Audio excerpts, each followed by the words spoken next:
I was in 8th grade. Friends were telling me, like, you look really skinny, and my mom was like, what are you doing? You lost a lot of weight. And I was just like... I was going to the bathroom a lot more than I typically had. Yeah, I was just losing weight and I didn't have any energy to do anything, so I'd come home from school and immediately just go to bed. And I was in like 6th grade, like really little, like short, probably the shortest person in my class because it stunted my growth also. So I was like 4'11", weighing like 54 pounds, like really skinny. I did not look like, I looked like not a normal person. I mean, I was in the hospital and I think I even told my parents that I wished I was dead. And I think I said that too. after that point though, like now that I have a contrast of how my life can be now and how it was, it's just every day you have to consider how bad you could be. And I remember feeling like so depressed when I was like really sick and in the hospital and thinking like my life is gonna suck, and it like is absolutely normal now.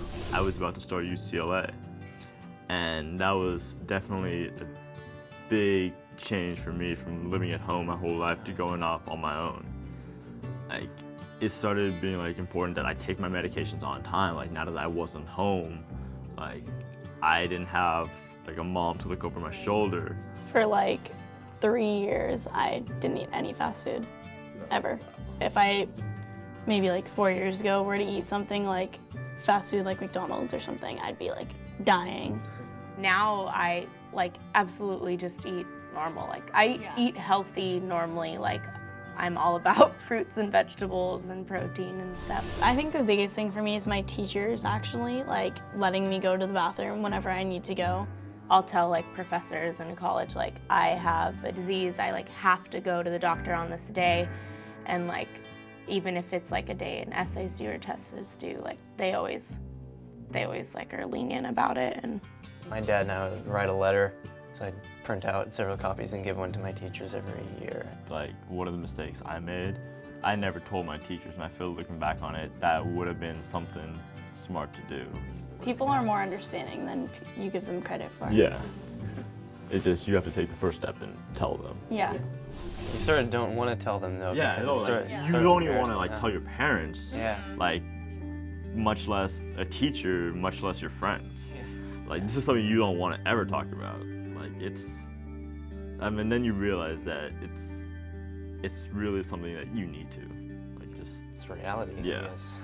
I probably didn't like tell my friends until like a good 3 years after I was like diagnosed, just because it was like such a, and maybe it's just because I was young, and like now I think people are a lot more open about that kind of stuff. If I meet new people now, I don't right away let them know. If it's someone I'm going to end up being with regularly, like daily, then they know about that. If I was close to this person, it would be hard, but I would ultimately like tell them, hey, look, I have this thing, it's called ulcerative colitis, and this is what it does. Like, this was my life before I got treatment, and it sucked.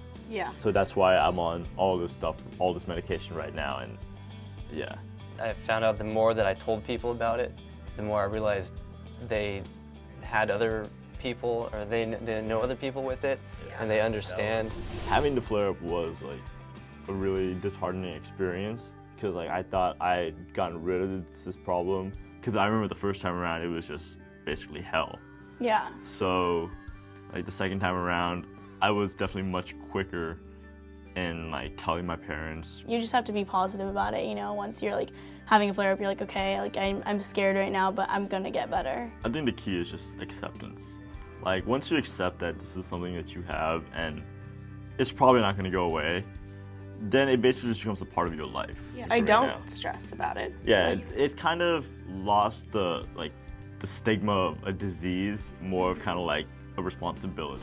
I don't know, relieving stress with me is just like surrounding myself with a lot of friends, partying. Definitely, I've noticed like just being with a group of friends is really helpful when it comes to that, because you almost forget. Yeah, you almost forget about it.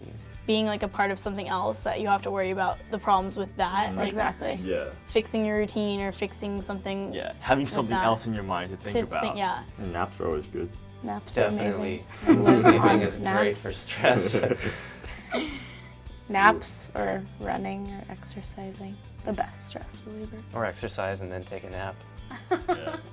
Or take a nap and then exercise, and then you don't end up exercising. And then Exercise, shower, then take a nap. Then you don't want to move. You just gotta remember that you really do have control. Like, you kind of dictate how your life's gonna be. Like, you eat the proper things, you take your medications on time, you follow what the doctor says. Like, more often than not, you'll be okay. And you just keep thinking that you have your responsibility and you can beat this disease and you're good. you will. Yeah, and you have to know, I think, like if you're having a bad day or like you feel really sick, you just have to think, okay, I'm gonna get better. Like today's a bad day, but tomorrow's gonna be a better day.